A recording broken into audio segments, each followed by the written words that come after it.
نحمده ونصلي على رسوله الكريم أما بعد فأعوذ بالله من الشيطان الرجيم بسم الله الرحمن الرحيم رب اشرح لي صدري ويسر لي أمري واحلل عقدة من لساني يفقهوا قولي۔ صحبت اور غسل جنابت۔ صحابہ کرام رضی اللہ عنہم کے درمیان غسل جنابت کا ایک مسئلہ زیر بحث آیا۔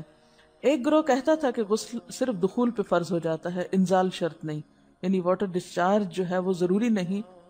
دوسرا گروہ بیان کرتا تھا کہ وجوب غسل کے لیے دخول کے ساتھ انزال بھی شرط ہے۔ یہ طویل مباحثہ کسی فیصلہ کن صورت پر منتج نہ ہوا۔ آخر قرار پایا کہ ام المومنین حضرت عائشہ رضی اللہ عنہا سے دریافت کیا جائے۔ حضرت عائشہ نے کہا کہ رسول اللہ صلی اللہ علیہ وسلم نے فرمایا اذا جلس بین شعبها الاربع ومس الختان الختان فقد وجب الغسل۔ جب مرد عورت کی چار شاخوں کے درمیان بیٹھ جائے اور اس کا محل ختنہ عورت کے محل ختنہ کے ساتھ مس کرے تو غسل واجب ہو جاتا ہے۔ تو مسئلہ یہ ثابت ہوا کہ صرف دخول پر ہی مرد اور عورت جنبی ہو جاتے ہیں اور ان پہ غسل واجب ہو جاتا ہے، انزال یعنی منی کا نکلنا شرط نہیں۔ جنابت کے احکام۔ وجوب غسل کی حالت کو حالت جنابت کہتے ہیں۔ وجوب غسل یعنی جب غسل واجب ہو جاتا ہے تو اس حالت کو جنابت کہتے ہیں۔ جنابت کا لفظ جم سے، جم پہلو کو کہتے ہیں، نہیں بچنا۔ حالت کو جنابت کہتے ہیں۔ جنابت کا لفظ جم سے، جم پہلو کو کہتے ہیں، نہیں بچنا۔ مندرجہ ذیل چار حالتوں میں مسلمان مرد اور عورت پر غسل کرنا فرض ہو جاتا ہے۔ نمبر 1، جوش کے ساتھ منی خارج ہونے کے بعد، اس میں احتلام بھی داخل ہے، یعنی کوئی ایسا خواب آئے یا ویسے۔ نمبر 2، صحبت کے بعد یعنی سیکشول انٹرکورس کے بعد۔ نمبر 3، حیض کے بعد۔ نمبر 4، نفاس کے بعد یعنی بچے کی پیدائش کے بعد۔ اس میں یاد رکھیے کہ بہت سے لوگ پوچھتے ہیں کہ اگر خواتین انٹرنل چیک اپ کرواتی ہیں تو کیا اس سے غسل واجب ہوتا ہے؟ تو کوئی غسل واجب نہیں ہوتا جب تک کہ ان چار چیزوں میں سے کوئی چیز نہ ہو۔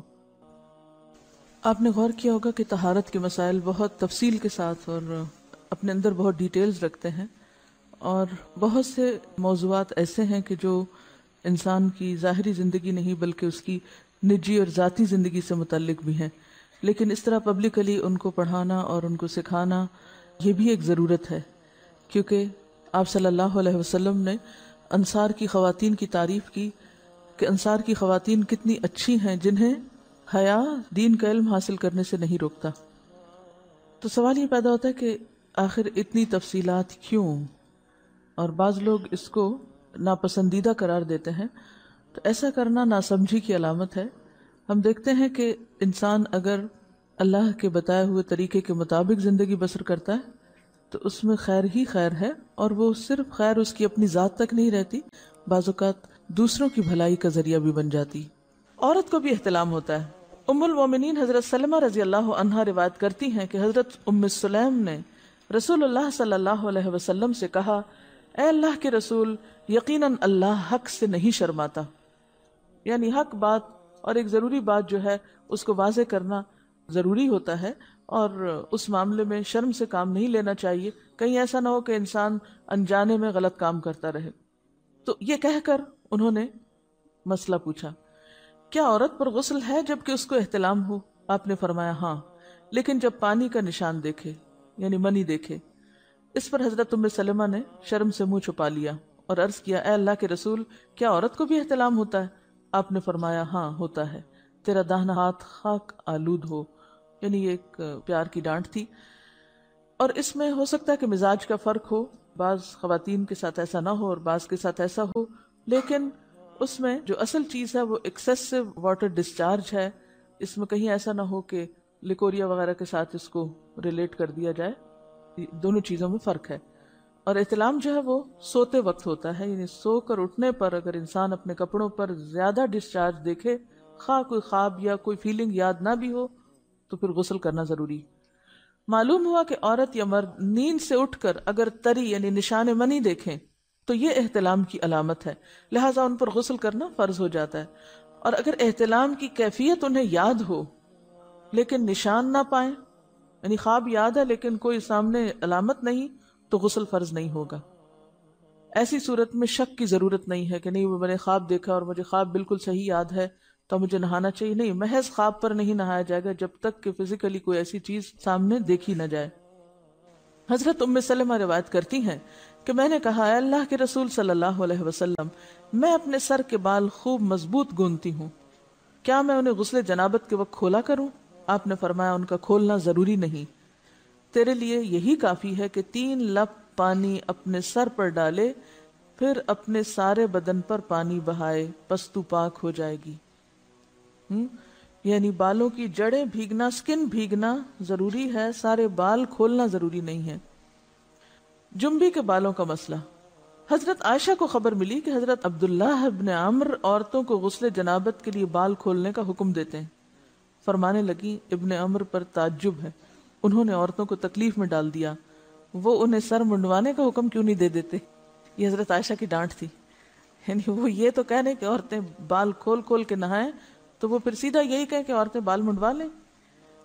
میں اور رسول اللہ صلی اللہ علیہ وسلم ایک ہی برتن میں غسل کرتے، اور میں اپنے بال کھولے بغیر سر پر 3 چلو سے زیادہ پانی نہیں ڈالتی تھی۔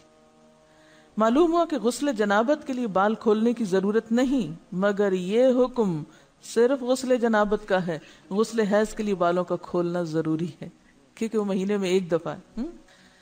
حضرت عائشہ سے روایت ہے کہ انہیں رسول اللہ صلی اللہ علیہ وسلم نے غسل حیض کے لیے فرمایا اپنے بال کھولو اور غسل کرو۔ اس میں آپ دیکھیے کہ دونوں چیزوں میں فرق کیوں ہے، دونوں کی نوعیت فرق ہے، اور حیض جو ہے وہ ایک نجاست کی کیفیت بھی ہے نا، قل ہوا اذی، تو اس کے بعد نہانا اور نہا کر خوشبو لگانا خاص طور پر اس کا سارا حکم آتا ہے، لیکن غسل جنابت میں نجاست کی وہ کیفیت نہیں ہے، یعنی حیض کا خون اور منی جو ہے ان دونوں کے حکم میں بھی فرق ہے، ٹھیک ہے نا۔ بعض علماء کے خیال میں جو منی ہے اٹ سیلف وہ ناپاک چیز نہیں ہے، اگر کسی کپڑے وغیرہ کو لگ گئی تو وہ کپڑا ناپاک نہیں، اگر اس کو خشک ہونے پر کھرچ کے صاف کر دیا جائے تو کپڑا صاف ہو جائے گا، لیکن خون حیض پر آپ صلی اللہ علیہ وسلم نے کیا فرمایا، چٹکیوں سے مل مل کے اس کو صاف کر کے دھوئے، تو ان دونوں میں بھی فرق ہے، لہٰذا ان دونوں کے بعد نہانے کے حکم میں بھی فرق ہے، ایک میں بال کھولے جائیں گے اور بال بھی دھوئے جائیں گے اور بالوں کی جڑیں بھی دھوئی جائیں گی، جبکہ دوسرے عام غسل جنابت میں بال کھولنا اور پورے بال دھونا شرط نہیں۔ بہت سی بچیاں ایسی جن کی شادی ہوتی ہے اور اس کے بعد انہیں ان مسائل کا پتہ نہیں ہوتا، یا تو پھر شرم کے مارے نہاتی نہیں، یا نہاتی ہیں تو پھر وہ پورے بال دھو دھو کے سکھانے میں اور ان چیزوں میں اتنا وقت ضائع کر دیتی ہیں کہ پھر بعضوں کا شوہر کی نافرمانی اور آپس کے تعلقات میں ٹینشن، لوگوں کا خوف۔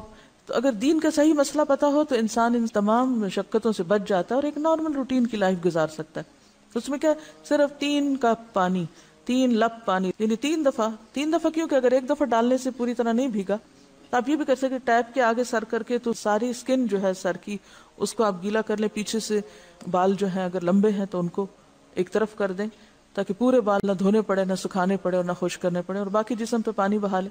دوسری صورت یہ ہے کہ مگ میں پانی لے کے تو اس کو آپ تھوڑا تھوڑا کر کے پورے کو ایک دفعہ کریں، پھر اس کے بعد دوبارہ کریں اور تیسری دفعہ رول کر کے بالوں کو پیچھے سے شاور کیپ ڈال لیں اور باقی جسم پھر دھو لیں۔ شاور کیپ سے کیا ہوتا ہے عام طور پر کہ پیچھے کے جو سارے لمبے بال ہیں پھر وہ نیچے گر کے گیلے نہیں ہوتے، وہ آپ کے سر پہ ہی ٹک جاتے ہیں۔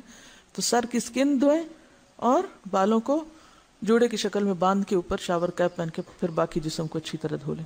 تو اس میں آپ دیکھیں کہ جب بالکل سر کے سکن کا حصہ ہی تر ہوگا، اور یہ 3 دفعہ کرنا ہوگا، ایک دفعہ سے نہیں کام چلے کہ 3 دفعہ کرنا، تاکہ کوئی بھی بال برابر جگہ سکن کی خشک نہ رہ جائے۔ تو اس سے کیا ہوگا کہ جتنا کم بال گیلے ہوں گے اتنے کم دیر میں ان کو خشک بھی کیا جا سکتا ہے۔